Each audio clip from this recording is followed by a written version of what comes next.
Hi, and good evening. I'm Stephanie Stevens, Acquisitions and Project Editor for Trinity University Press. Thanks for joining us for a conversation between author Peter Turchi. He's written many books for Trinity University Press, most recently, Don't Stop If You've Heard This Before, and other essays on writing fiction. And we're also joined by Pete's son, musician Reed Turchi. Trinity University Press, as a nonprofit, cultural, and educational publisher, we're committed to an evolving agenda of work that engages, questions, and brings us together productively, both in person and online, to discuss the physical world around us as well as the world of literature and ideas, and how those ideas shape us as individuals and communities. To those ends, we hope you find some substance and enlightenment in this discussion. In Don't Stop Me If You've Heard This Before, Pete Turchi combines personal narrative and a close reading of a wide range of stories and novels to reveal how writers create fiction that matters to us. Building on his much-loved Maps of the Imagination, the writer as cartographer, Pete helps us understand how the intricate mechanics of storytelling, including shifts in characters' authority, the subtle manipulation of images, point of view, and the strategic release of information, and even digressions to the core story, can create powerful effects. Joining Pete is his son, Reed Turchi. Reed has released over a dozen original albums, toured across the US and Europe, scored films, produced records, and collaborated with iconic chefs, poets, distillers, and photographers. He has been featured in the Rolling Stone, American Songwriter, the Oxford American, and Fretboard Journal. Reed has also recorded video sessions for PBS, NPR, KEXP, Daytrotter, Jam in the Van, and Paste Magazine. You can order Pete's book, Don't Stop Me If You've Heard This Before, at tupress.org using the link in the chat screen to get a 20% discount. And that code is DSM20. And that's also in the chat screen, so you can grab it there. And now, without further ado, please welcome two members of a very creative and talented family, Pete and Reed Turchi. Thank you.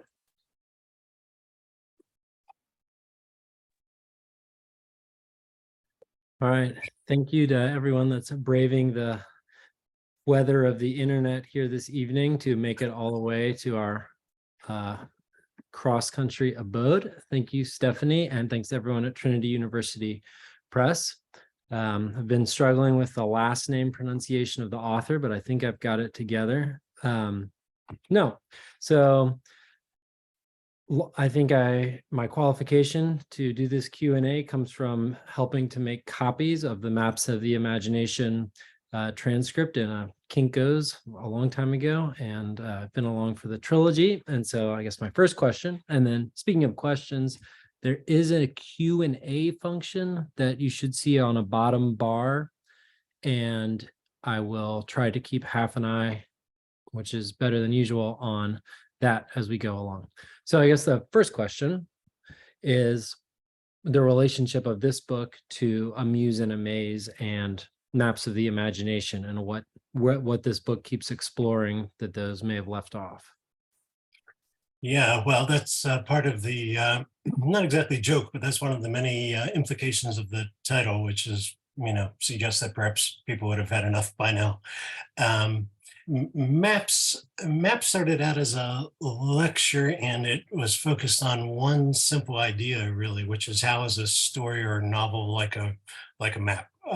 And that lecture was called The Writer as Cartographer, and I had the chance to give it at the Breadloaf Writers Conference, and the poet and editor Barbara Rass happened to be in the audience. Barbara, of course, and neither of us knew this at the time, but Barbara is about to move over and bring Trinity University Press back to life. And she said, have you considered maybe expanding this into a monograph or a short book? And I said, no, and left it at that. But then as I drove home from Breadloaf, I just happened to hear a show on maps and mapping on the radio, and I realized there are actually a lot of other ideas that I hadn't begun to touch on.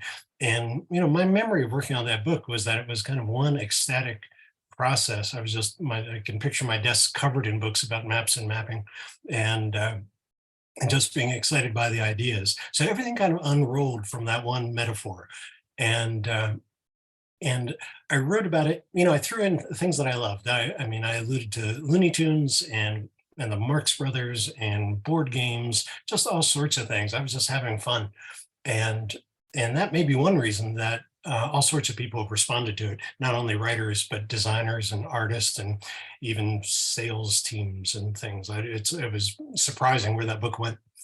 Amuse and Amaze was a little bit different. I actually started that book pursuing some ideas that came out of my conversations with the artist Charles Ritchie, particularly about process. I was really struck by the process with which he went about generating his drawings and prints. And so I wrote about obsession, and then I actually wrote about uses of the self too, because Charlie's work introduces his own image in interesting ways. But I wasn't going to write a book about writing and visual art. There are too many other people who know much more about those or that connection than I do. And I started to feel guilty about the time that I was not writing. I'm always feeling guilty about the time that I'm not writing, but I realized I was spending a lot of it working on puzzles. And instead of just wallowing in guilt and shame, I tried to think about why those were so interesting to me and whether that had any connection to writing. And I knew other writers who were interested in puzzles too. And so that became kind of the link that held those essays together, which was really a way of thinking about information design, something I'd started to think about in maps, but that I thought about more in Amuse and Amaze. And in that book too, I wanted to honor the fact that while part of the work we do is rational, and when we teach writing, we almost always talk about it as if everything can be figured out, that there's solutions to problems and that there are rational ways to fix things. But also we all know that there's kind of a mysterious or magical or inspirational part of it too. So that's the muse and Amuse and Amaze. And then this book came from a very different place. There were some particular topics that I had on my mind and that I talked about in classes that I hadn't gotten to in those books. And I also realized I wanted to write essays that illustrated the sort of close reading that I'm always encouraging students to do, and that I do on my own, but that I had repressed a little bit in those other books. In part for people, in part because of the actual topics themselves, in part because I was interested in offering models of those for, say, students who had gotten through MFA programs or even PhD programs and wanted to keep doing that kind of reading on their own. And in part for people who have no interest in being in an academic writing program, but are wondering how they can develop their work on their own. So this book has some appendices related to conversations I've been a part of over the years about how you can keep working on your writing, whether you're in an MFA program or just on your own with some friends. I also, and the thing that holds this book together, there are no pictures in this one, no puzzles, but there are these stories. These, you look so disappointed. I know, it was my specialty, is doing the double-sided tape so that the picture, I drew a map for the first book and now I'm relegated. You weren't available. I don't know what to say. Oh, but you're in some of these stories, I think. But I wanted to use stories in part to make the essays interesting, but in part because all these strategies and techniques that I'm interested in fiction writing are drawn from life. It's not as if they're things that only relate to stories or to narrative. They're all things that we can observe in the world around us. And one of the things I'm always pushing for, at least in realistic fiction, is for the world of the fiction to be as rich and complex as the world that we know. And so that was the other reason for focusing this on storytelling.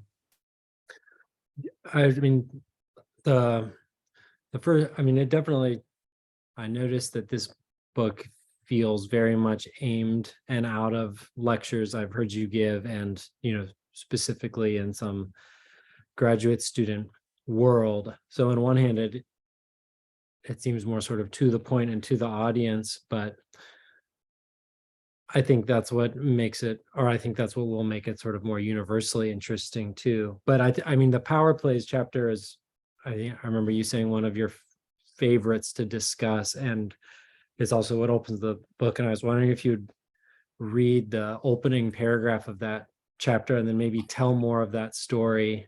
I mean, the way you tell it within the book is done in a very strategic way, but that story encapsulates so much, that from life story encapsulates so much of then the exercises that you suggest for students. I'd love to hear it in your telling.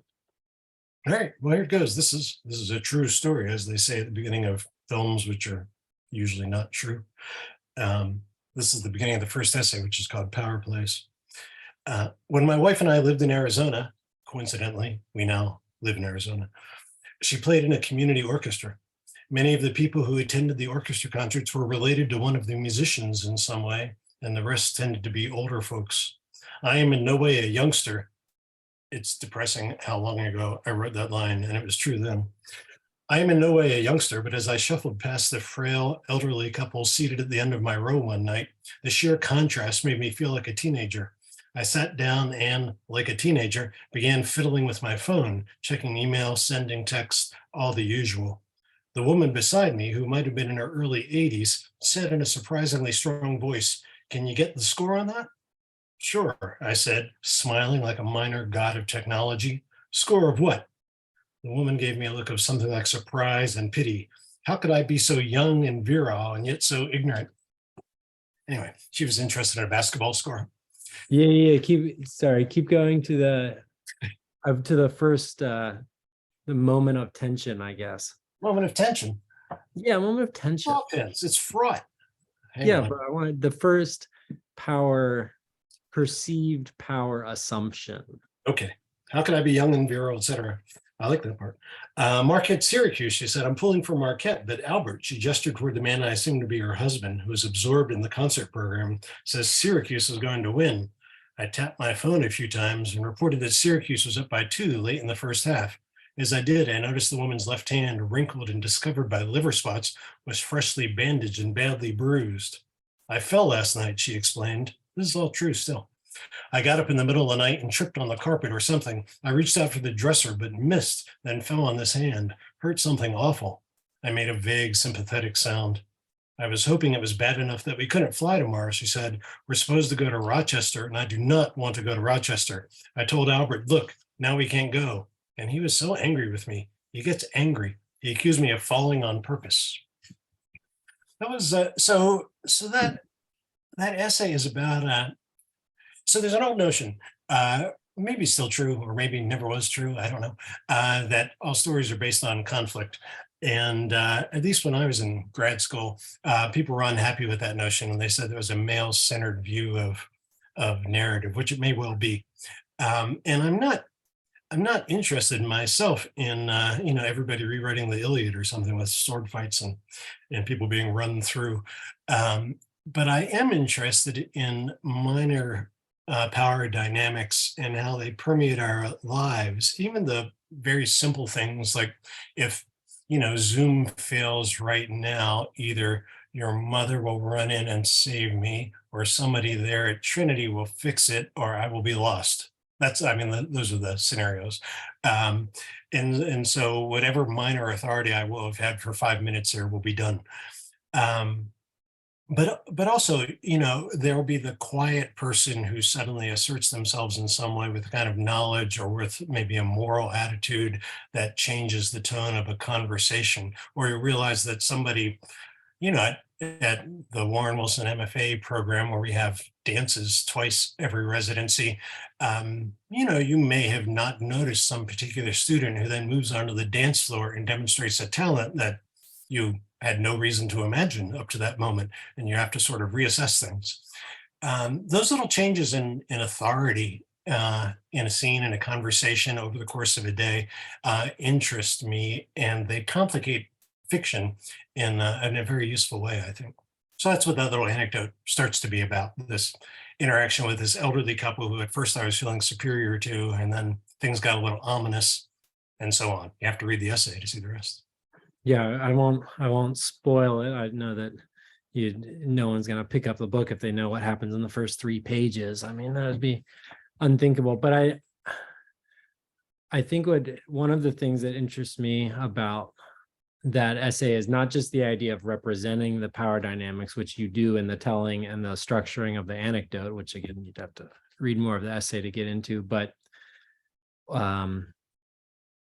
well, as you put it, enabling characters to draw on their power reserves, which makes them more dynamic. And I think, along with my musician habit, thinking about poems, I feel like there's sort of a level in writing of trying to capture or recreate a power dynamic that's observed. And then what you dive into in the chapter and demonstrate are ways to invent those skills. And another thing, that interests me and I'd like to hear you talk more about is the difference between complementary powers and different powers and how those can be used to sort of triangulate power structures in a scene. Yeah, I've got a kind of simple-minded example, maybe in the essay, which is, you can have 2 hitters in a home run derby, so demonstrating the same powers just going up against one another. And then you can have a pitcher and a hitter. You can have Superman and whoever's got the kryptonite. You can have opposing powers. And that's one very crude way of looking at power dynamics. But then there are things like beauty and, well, money, but also, as I said, kind of a moral superiority, or maybe just knowledge, or maybe possession of something that other people want. And in fiction, by beginning writers, or by sometimes by younger writers, I feel like I see a lot of characters who are one-dimensional in their strengths and weaknesses. You've got the very rich but arrogant person or something like that. And unfortunately, television and film often feed those models. So we see characters portrayed that way, and it's a really reductive way of thinking about people, obviously, and ultimately dangerous.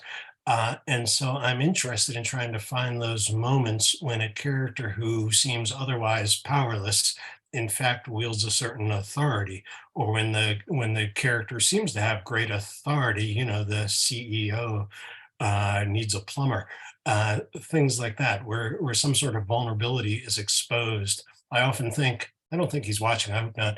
I had an undergraduate a few years ago who was a terrifically strong person. He had been a star high school defensive lineman and then a weightlifter. And he was an impressive figure to have in class. He barely fit in the chair. And the entire semester, his heart was broken because his girlfriend had told him she was done with him. And it made no difference that he could have bench pressed most of us. That just did him no good at all. But he had a broken heart, and so he was a sad puppy for most of that semester. And I'm interested in those contradictions because I think to some extent, they're in all of us every day.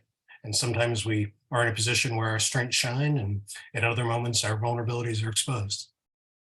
Yeah, I think it's not quite a difference of power, but I think about sort of a classic performing musician move, if that I've certainly been in and observed in different ways, where you have an audience talking over a band in some way, and then some musician plays on that by becoming quieter and quieter and quieter, sort of playing into the perception that the music is losing out to an audience that won't shut up, and then pulling people, drawing attention towards playing into this perceived power structure, and then building or soloing or doing something dramatic from that Yeah, point.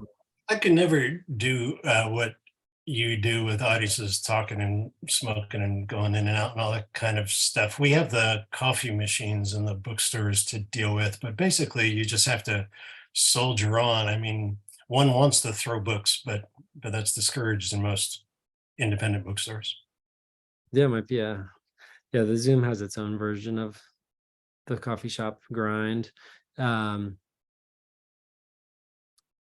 Yeah, I don't want to go too far into the performance avenue just because that's not quite what we're about here. But I mean, musically inclined, the motif chapter, of course, comes up a lot to me. And I'm interested, you begin that chapter by talking about how motif and image can be parallel to music in the way they register sort of subconsciously, the way that certain sounds elicit a reaction that the brain's not quite cognizant of, the brain processing, and so that happens separately. And yeah, I mean, I know that I know that not everyone has gotten to read the book yet, so I'd be curious to hear you talk about those different levels at the same time. Yeah, that was an essay that was important to me because I really wanted to make the case that I felt like, and often with these essays, there are things that have come up in classes or in discussions with other writers, and I find myself trying to express an idea and I'm barely coherent about it. And so I go hide in my office and I try to write it out. And if it works, it gets into one of these books. So with image as a motif, I wanted to make the case to fiction writers who are not, in my experience, as consistently attentive to image as they should be, or as poets are, certainly. I want to make the case that they have an effect on us, whether we're entirely conscious of them or not. And this is a hard sell with some people. Some people say, well, if I didn't know it was there, it's not there. I mean, it's essentially invisible. And so I needed an analog for that. And even though I shouldn't talk too much about music because I don't know too much about it, I had heard on NPR a Science Friday episode years ago where two people were talking about scary music. It was a Halloween episode, and it was about what makes scary music scary. This is a sort of highbrow intellectual subject that I can understand. What makes scary music scary? And it turns out that there's actually a part of our brain that's constantly seeking patterns, trying to make sense of things by finding patterns. And so I forget, it's in the book, I forget the name of the guest at the time, but he was suggesting that often music that strikes us as unsettling or scary is using unresolved chords or unresolved figures. And so we're anticipating closure, but the music won't go there. And so we're unsettled by it. And surely, I mean, in a certain era, all of us were aware of the sound of Jaws, the shark in the movie Jaws. I don't think many of us were thinking about a tuba player when we heard that. We heard the sound and we thought shark, not tuba. But somebody needs to think violin, oboe, no, tuba. That's the answer for that one. And so I can make the case that these things work in soundtracks. And I talk about elephants of all things in that essay, and how elephants communicate subsonically, or at least to us, we can't hear them. And then I go on to talk about 4 different pieces of fiction and how images work, sometimes explicitly, sometimes in ways that we're aware of, and so we take note, and other times just on the borderline. When we reread, we might be aware of them, or we might notice 1 or 2 instances of them. But most notably in this short story that I've talked about by Guy Vanderhaeghe, the Canadian novelist and short story writer, very short story called The Jimi Hendrix Experience. I believe there are more than 17 references to fire in about 9 pages. And the amazing thing is, when I read that story with students and I ask them if they noticed any repeated images, usually the answer is no. They were all working under the surface. And then we go back and look, and it feels like every 3rd sentence has a reference to fire. So they're there, and they have their effect on us. The other example in that essay, as you know, is the soundtrack from Top Gun, from a great documentary about music scoring in film. And the C.C. Hall, the woman who was responsible for the sound of the fighter jets in the original Top Gun, held a microphone out to the actual fighter jets on our runway, and she said they sounded wimpy. At least for movie land, they sounded wimpy anyway. And so she was trying to figure out a way to beef up the sound of fighter jets. And she went to the zoo and she recorded all kinds of predators, lions and tigers and other animals. And she tried incorporating those in with the sounds of the fighter jets, and that wasn't quite right. So she amplified them and ran them backwards, and then they sounded terrifying enough that mixed with the sound of the jets, they were a convincing roar. So, nobody, unless you've seen that documentary or heard from her, there's no way of knowing you're hearing zoo animals played backwards when you watch Top Gun, yet they have an effect. So I rest my case. When you're, it's interesting to talk to poets or to be in talking about a poem that's in an early draft. And I imagine a similar thing happens with stories where, as a reader, you bring up a pattern that you're seeing that the author didn't realize was there, or, in an early stage of a draft, maybe not in a finished piece, but in a workshop setting. And I'm curious if you're working on a story or a longer piece that you consciously want to have used some of these strategies, is that something that you tend to think about in the initial drafting process, or through revision? Is that something that you look to sort of control and include and enhance in different ways? Yeah, personal matter. But for me, no, I never start out thinking, well, here's a chain of images that will serve me nicely. I just don't, I don't think that visually. I don't think that way. I believe my friend Tony Nelson does occasionally start stories with images, and whether those become patterns of images or not, I'm not sure. But I do know that her husband, my friend Robert Boswell, once gave me a draft of one of his novels, and there is a dead dog being eaten by birds in the middle of the road in one of the opening pages. And Boz is a very attentive writer. He's not going to put a dead dog in the road for no reason, but I couldn't figure it out. I was just stumped as to what this dog was telling me. And so I gave him notes on the draft, and I said, obviously this is significant, but I don't know what's going on. And he said, I don't know what's going on either, but it feels like it might be useful. That's the way I approach images and drafts. I'll go back and I'll see that. Well, I talk about that wonderful J. Chakrabarty story, A Small Sacrifice for Enormous Happiness, which has, I think, 5 references. It's a pretty short story, 5 references to sweets in different scenes, little dessert cakes. And it's possible that he wrote that story when he was hungry. It's possible, I've actually seen him, so I know he's not a chubby guy, but it would be possible that he just eats a lot of sweets.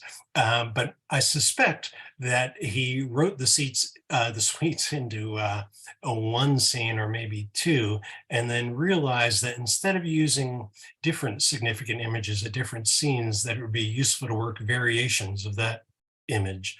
And if that's not what actually happened, that's the kind of thing that can happen. You see, oh, I can actually use repetition to my benefit here. And one of the things I've come to recognize, in the last, 10 or 15 years, is that good writers use repetition a lot more than I would have early on. That it's a very useful tool. As a musician, you know that. I mean, you train people to hear repetition so that you can work variation on it. If everything is different all the time, people just become exhausted. So repetition is actually helpful to the reader of a novel or a listener. Oh yeah, I think the keyboard player who I played with for a long time, Heather Mulder, had a great term, which is too many noodles, not enough sauce, which she basically meant as, a lot of notes all over the plate and nothing holding it together, and I'm sure there are parallels in writing where you see someone. I think you have an example. It's either in this book or it's in an essay of yours that I read recently about the paragraph full of random images that don't add up. And a lot of each sentence includes some dramatic image or a figurative move, but they're just they don't align. They all point in different directions. They don't accumulate. Yeah, I see that in manuscripts by students who are, trying to write good sentences or good images. But to be fair, I see it in my drafts too. I'll see myself trying to come up with an image or an analogy or metaphor, and I put that in, and then, it's an hour later probably that I'm trying to figure out the next sentence, and I come up with some other brilliant metaphor or image, and then I go back and look at them together, and I think it's like an insane person wrote this. I mean, these things have nothing to do with one another. And so you start to think about, whether they can originate from the same world, whether they come from the same narrators or characters' consciousness, just how they start to build something larger than an individual notion. Noodles Yeah. and sauce. I'm going to be using that this semester in my responses to student work. All right, Noodles. you'll just have to Just credit enough. Heather. This plays off of one a Q&A question, which is especially thinking about the way those things are constructed. How does writing these series of essays and now this series of books, the critical essays, the nonfiction, influence your fiction writing? And are you writing those at the same time, or do you need to create some mental or chronological space before you switch back and forth? How do those things, are those simultaneous processes? I go back and forth between fiction and nonfiction. For a while now, my fiction writing has been much slower than my nonfiction writing. I've gravitated toward the kind of rational process of writing essays and understanding the things. I don't know why. And I've given myself permission to write longer, more discursive stories. Nobody else has given me permission. I'm not sure anybody wants to read these things, but that's what I've been doing. But I do sometimes write essays, or certainly I look at other fiction to solve problems or to address issues I'm thinking about in my own work. And one example, I suppose, is right now I'm working on a novella. I don't know. It's 100 pages or so right now. I've got a bunch of hapless people stuck in the Grand Canyon wandering around. They've been there for quite some time. They're a little irritated with me. They're all waiting to have something to do. Everybody's threatening to push somebody else off a cliff. And so this semester I'm teaching a class on road trips with the hope that something there will inspire me to do something terrible to one of these people, or to, I don't know, show them all a good time, in which case I've got no story. Yeah. One of the chapters is on different types of fragments and digressions and asides. And thanks to my cultural inheritance, I'm also a big fan of the movie Diner.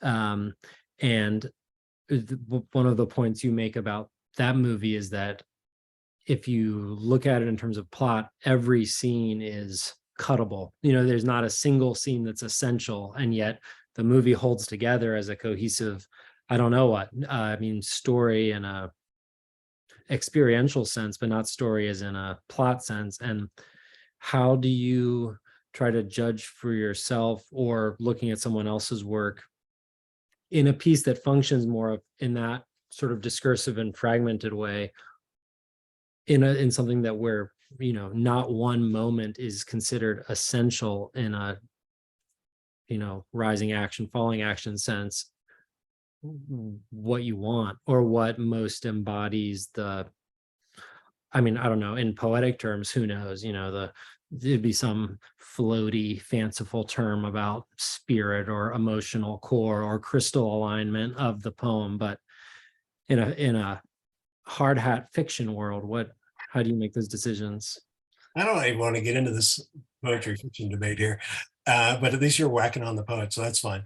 There are a lot of different kinds of narratives. So there are plot-based narratives. There are kind of event-based narratives where somebody's on a quest, or somebody's got to get from here to there, or the bomb is ticking and it's got to get detonated. There are those kinds of narratives, but most of the writers I know don't write those kinds of narratives. And yet you want to give the reader momentum. You want to draw the reader along. Certainly I do. When I read, I want to be pulled along. I don't want to just meander through pages of prose. And so, Diner is one of my examples in that essay, because it is famously, a movie about nothing, but it's got a very small clock in it, which is that one of the friends, one of the men, who's one of the main characters, is going to get married, and everything counts down to the wedding. And there's even some small potential impediment to the wedding, since the bride has to pass the football quiz. Um, when you're actually watching the movie, none of that seems terribly consequential, but you are aware that we're progressing towards something, that we're counting down, and that alone, keeps us engaged. And then the individual scenes become so interesting, the small character arcs, that at any given moment we know why we're watching, but it's hard to say how it serves any larger purpose. And there are episodic narratives, there are character studies, pieces that accumulate in different ways. And when they work well, they can be pretty delightful, even though, I think Seinfeld, right, was famously the TV show about nothing. But a lot of people watched it. So there's that sort of uncertainty. But yes, you always have to judge, is there some source of momentum here? Is this moving forward, or is this just one of those darlings that I've been told I have to kill, something, that amuses me or entertains me, but really doesn't belong in this story? There's no easy rule for determining that. Another thing that I found really interesting, and that it seems often overlooked, at least in poet world, and maybe in songwriter world too, depending on the sort of initial, if we're doing a songwriting by committee kind of thing, or a first person experience, is when you talk about the dynamic moves that are possible from a narrative perspective, and sort of drawing or creating distance between perceived sort of author narrator merges, and playing with what information is available there. And I feel like that's something I've heard you talk about for a while. Yeah, my students all feel the same way. It's like, is this semester over yet? It's week 2. That's another one of the topics that I really was eager to get to in this book, because it's actually been years now. It's been quite a while since I was in a class. I mean, these things are very helpful for me, even though they can be frustrating in the moment. When a graduate student said that there was no way to describe his main character because the story was in the limited third person, so limited to his thoughts, and he had no reason to think about how he looked. And I thought, I don't know where this notion of narrative came from, but we need to unteach this as quickly as possible, because there's trouble brewing. And also, I read a lot of stories. I've read a lot of stories, particularly in application manuscripts and contest manuscripts, it seems, where there's a very clever first person narrator who's a lot of fun to read. And that's kind of it. It's a performative first person. And any one of those is fun, but you read 5 or 8 or 10 of those and you think, is there some other perspective on this person? Does everybody see the world the same way he usually or she does? And so in that essay, Don't Stand So Close to Me, which has nothing to do with Sting, alas. In that essay, I tell an anecdote which is before your time, when your mother and I and her sister and brother and their spouses at the time went to the funeral of a woman named Aunt Vera. Well, I mean, she wasn't named Aunt Vera, but we called her Aunt Vera. And a man named Paul presided over the service, and it was his job to, say things about Vera's relationship to all the various guests, and to try to honor or respect them in some way. The problem is he didn't know any of them, and he had time to study up. And so at one point he found himself saying that Marie had been special to Vera, and he got kind of stuck on that. And so Sandy was very special to Vera. And then I think she had somebody else in town who had been very, very special to Vera. And worse yet, he had an accent, I suppose, that meant he said special as spatial. And so characters, people, living people who were there were being referred to as very, very spatial, and we could barely hold it together. I mean, we were biting our tongues to keep from laughing in the middle of the service. And that's a kind of dramatic example of a common phenomena where, we're listening to somebody tell a story, or we're listening to somebody give us instruction about something, then we're evaluating them at the same time. Somebody telling us how to cook and they seem authoritative, they seem to really know what they're up to. And we think, okay, this is good, I'm going to jot this down. And other people immediately make a claim about how they love their steak well done. And you think, I doubt this is going to be of any use to me. And that's the role of distance in a first person narration, where the reader has some reason to think differently than the narrator. So when the telltale heart starts, mad, you think I'm mad? No, I'm perfectly sane, more or less. We think, nope, crazy. And immediately Poe establish the distance between us and that murderer. Yeah, I'm speaking of family stories, I'm remembering I don't think this has shown up in an essay, but in terms of release of information, I remember being really sick. I think I had some stomach bug and then woke up in the middle of the night, and I remember mom was out of town. And so you called an ambulance at some point, and I remember her fury days later when maybe not even days, maybe that's days in child brain, hours later when she called to find out what was going on. And instead of you saying, he's totally fine, which I was, you embodied your storytelling mode, maybe unintentionally, and said, well, the ambulance is here. It all began hours ago when Reed was, and Yeah, you got to kind of watch that. There are times that cut to the chase and times to elaborate on the story, and I chose incorrectly at that point. Yeah, one of the essays in the book, which actually had its basis in the oldest lecture, but I completely rethought it, is that title piece, Don't Stop Me If You've Heard This Before, which is all about letting characters tell stories. Sometimes, I mean, there's one essay about the information dump, which all writers seem to dread, that readers will get bored if there's too much exposition. But there's a similar problem where people sometimes seem to think that dialogue needs to be short and quippy or short and glib. And they're worried about having characters go on for too long.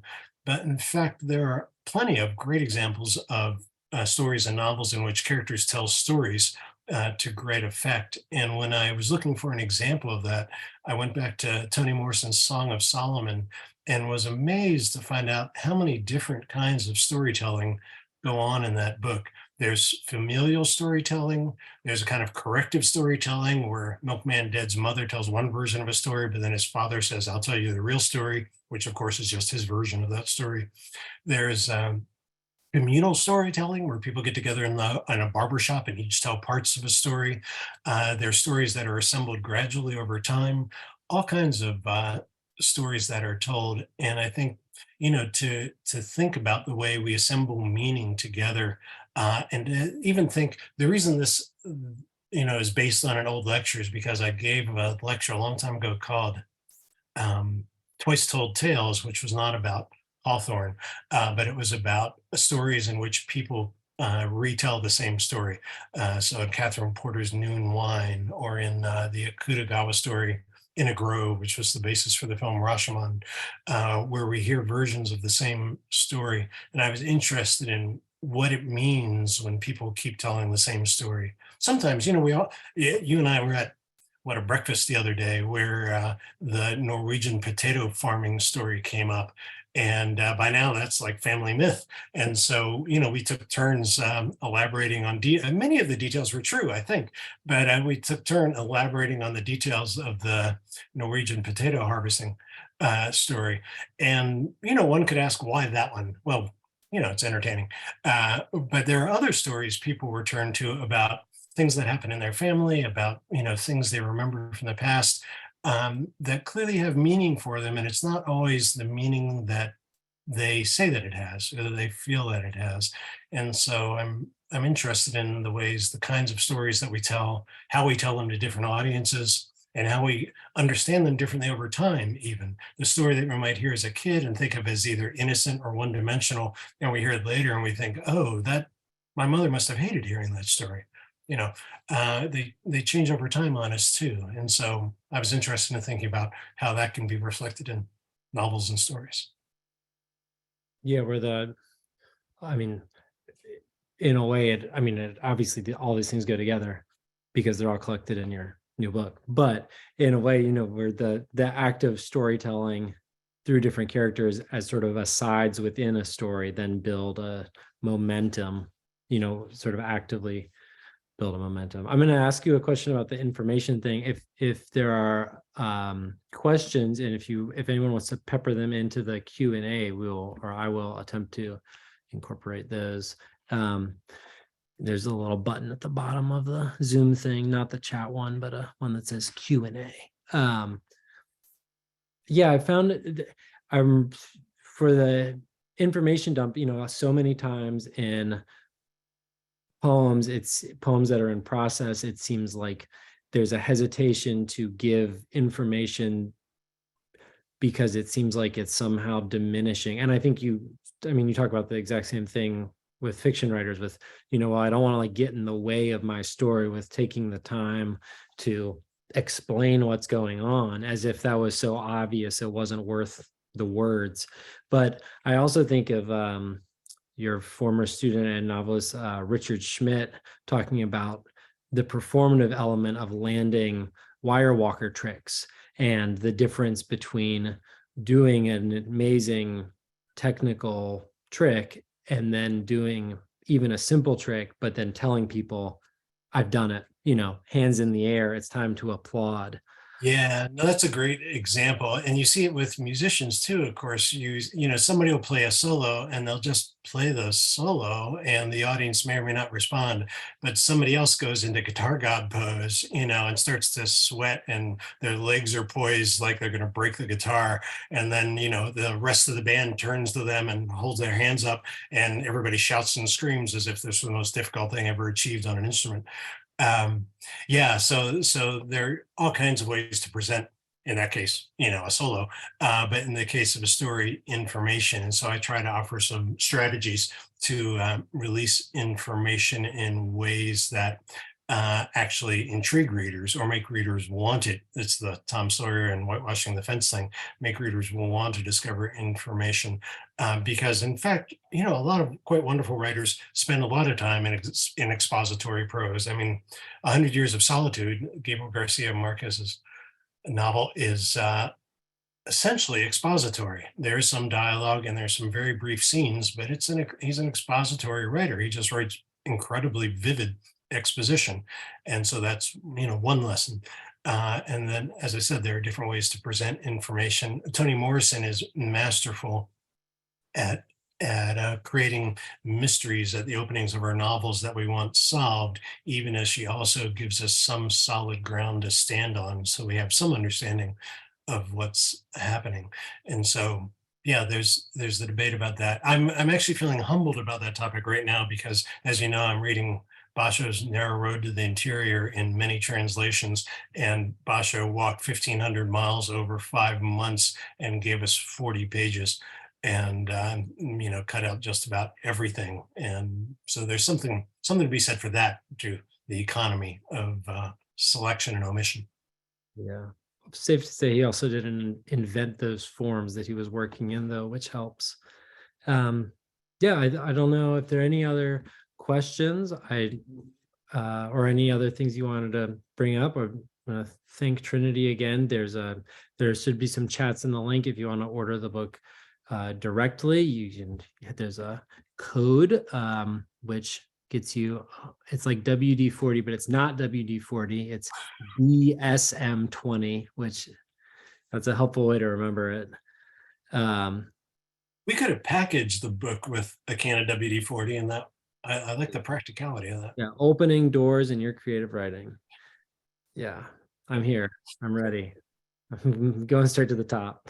All right, well, that seems like a good time to end. Okay.